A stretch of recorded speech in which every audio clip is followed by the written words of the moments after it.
So ayun man, mega love shoutout po sa inyong lahat dyan, Luzon, Visayas at Mindanao, at especially po sa mga kababayan natin dyan sa Maynila, no? Mga kababayan natin dyan sa Maynila, kumusta po kayong lahat? Ito napakagandang ano nito eh. Napakagandang pag-uusapan ito ngayon. Kasi nga, actually mga kababayan, sa mga hindi po nakakaalam, ako po'y sumusuporta po kay Yorme Isko Moreno at ako po'y hindi susuporta kay Hani Lacuna. So ngayon po sa mga supporters po ni Yorme dyan, maganda itong vlog natin ngayon kasi nga lumalabas na po ang tunay na ugali ni Mayura Hani na kung saan pabait-baitan lang pala. Pero ngayon, lumalaban na. Actually, si Yorme naman ang hindi na unang nagpaparinig eh. Sino bang unang tumawag kay Yorme na anay? 'Di ba si Congressman Abante? Sino bang tumawag kay Yorme na traidor? 'Di ba si Congressman Chua? So si Yorme tahimik lang. Tapos ngayon, biglang nagparinig itong si Mayura Hani na I feel betrayed. So pinagtaksilan daw siya ng kanyang tinuturing na kapatid. I feel betrayed, sabing ganon. Tapos bukod doon sa I feel betrayed na sinabi niya, sabi niya, ano daw rason kung bakit si Yorme babalik pa at anong dahilan, ano ang tunay na dahilan kung bakit babalik si Yorme pagka mayor ng Maynila. Simple lang naman po, sinagot na po natin yan. Kaya po ang tunay na dahilan na babalik si Yorme pagka mayor ng Maynila, ayun po yung pinabayaan po ni Hani kung ano man ang naumpisahan ni Yorme. At saka hindi po tayo nagsisinungaling, hindi po tayo gumagawa ng issue at hindi po tayo gumagawa ng kwento. Kasi kung saan po nakikita po natin, isipin ninyo, ilan po mga pabahay na pinagawa ni Yorme na hanggang sa ngayon ay hindi pa rin natatapos? Ilan pong mga pabahay ni Yorme na hanggang sa ngayon may 3 pa na hindi nila pinapaalam sa taong bayan na meron pang project si Yorme na ongoing. Yung isa nga sa may San Lazaro is 90 to 95% na pwede nang tirhan. Yung sa yung sa Pedro Hill, no, meron din. Tapos sa may San Sebastian, 3 yan ngayon ha. Currently ongoing project ni Yorme na hindi pinaalam ng administrasyon ni Hani na ongoing na at malapit ng tirhan na which is 90% pwede ng tirhan na kung saan ito po ay located at San Lazaro Residence, and then Pedro Hill Residence, and then San Sebastian Residence. 3 po yan. At magkaiba po yan dun sa Condominium 1, Condominium 2, Binondominium 2, Binondominium 1, and then meron pa po siya sa pabahay sa Baseco. Na kung saan, kung pupuntahan nyo po, yung pabahay ni Yorme sa Baseco, may maintenance yun, yung mga bulaklak doon, mga landscape. Ngayon wala na po. Hindi nyo na po makikita yung mga landscape ngayon doon. Kaya nga, isa din yun sa rason na kung bakit si Yorme po ay babalik pagka-alkalde ng Maynila. Na which is tinanong nga ni Mayura Hani kung anong dahilan at anong rason kung bakit babalik pa daw si Yorme pagka-mayor ng Maynila. So ngayon, sabi niya, sa mga interview sa kanya ng mga reporter, ang sabi, ano ang masabi niya kay Yorme, ano ang habilin ni Mayura kay Yorme. Ang sagot niya, wish him luck or good luck na lang daw. So ito naman, si Yorme naman, pagkatapos nun ay sumagot. Sumagot si Yorme. Ang sabi ni Yorme, peace be with you ate. So ito po hindi tayo Ayan, sasabi kasi ni Mayura dyan, doon sa pagkatapos silang filing of candidacy, sabi niya, wala nang babalik. Wala nang babalik. Tapos sabi niya, wish him luck. Wish him luck daw. So sagot naman ni Yorme Isko Moreno Dumagoso, peace be with you. Hayaan ko na lang po ang taong bayan ng Maynila ang sumagot. Don't panic. It's organic. Diba? So sumasagot po ang ating Yorme. Nako. Magandang Magandang balita ito, magandang content ito. Nagsasagutan na si Mayura Hani at si Yorme Isko Moreno, nagpaparinigan sila. Na kung saan pa naman ito lumalabas, sa totoo lang lumalabas na po talaga ang totoong ugali ni Mayura. Kasi actually ito si Mayura tahimik lang eh. Alam nyo yung tinanong nga siya na Mayura, sino po ang pinapatamaan mo, pinaparinggan mo na wala nang babalik at taksil? Sabi niya, wala naman po akong pinaparinggan, wala naman po akong pinapatamaan, which is yung mga supporters lang daw ang sumisigaw ng wala nang babalik. wala nang babalik, ini-echo lang daw niya. Magaling.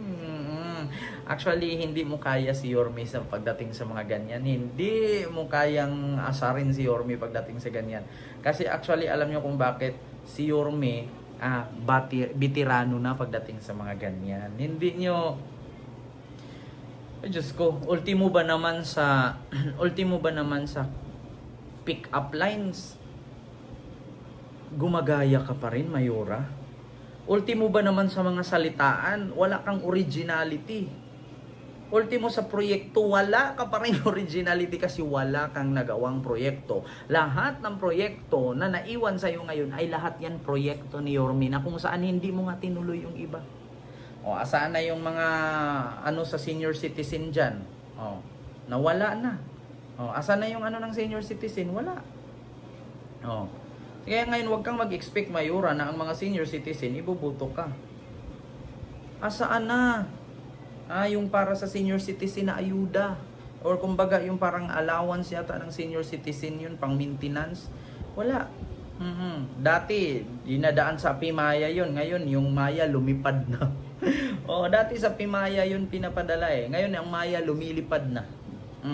Kaya ito, maganda ito eh. Sabi kasi ni Mayora dyan, nakita niyo naman na, wish him luck, wala nang babalik, taksil, I feel betrayed.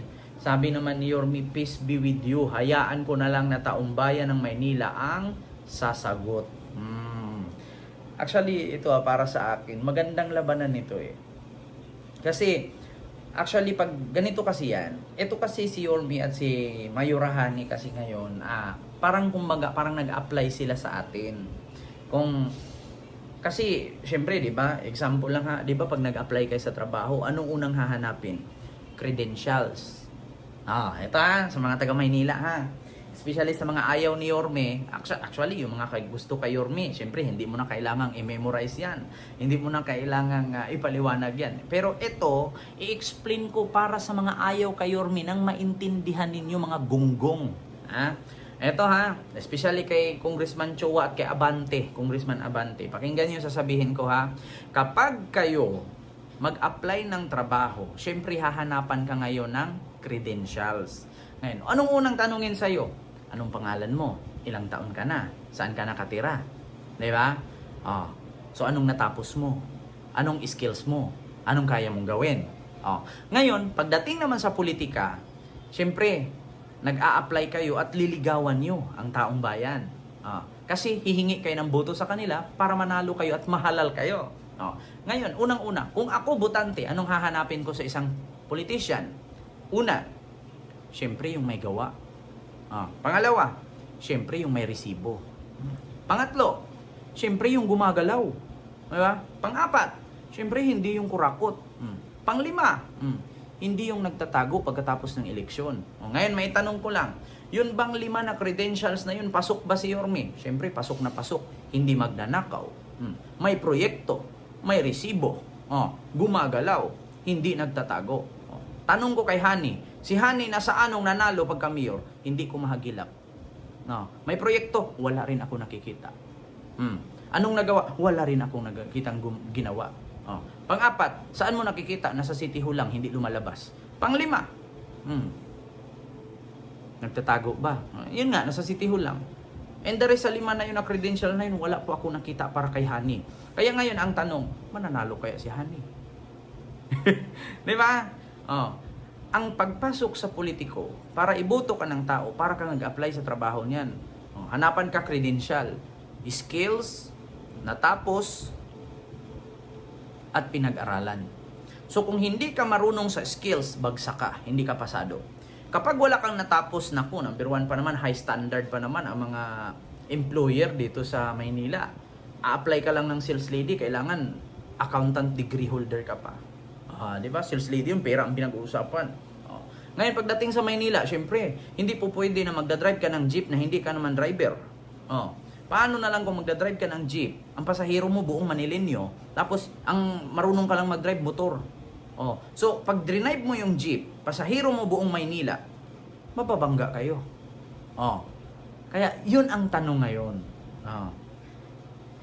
Kung ako tatakbo politiko, hindi ako marunong mag-drive ng jeep. Oh, tapos nanalo ako. Ang pasahero ko, buong Maynila. Siyempre, hindi ko naman po pwedeng isakay ko sa motor yan. Pabalik-balik ako isa-isa lang. Oh, dalawa lang pwede ko isakay, tatlo lang kami. Eh, kasi kailangan buong Maynila yan. Kailangan mag-drive ako bus para kasya or jeep. Oh. So ngayon, paano ako iboto ng taong bayan kung hindi ako marunong mag-drive ng jeep or bus? Oh. So ang iboto mo, yung marunong. Oh. Simple lang. Di ba? Am I right? So yun lamang po. Maraming salamat. O sa mga bobo dyan na supporters ni Hani, isipin yung mabuti. Huwag niyong iboto yung politician na hindi marunong mag-drive. Oh. Marunong mag-drive motor. Oh. Pero paano kung buong Maynila na ang sasakay sa kanya, hindi mapupwede motorin niya yan, balik-balik niya. Pagod siya. Oh. Siyempre, mag-drive siya ngayon ng bus. Oh. Paano kung hindi marunong mag-drive ng bus? E di bunggo kayong lahat. So piliin yung marunong mag-drive ng bus. Ha? Walang iba kundi si Yorme lang. Diba? So yun lang. Maraming salamat and see you next vlog. God first. Thank you.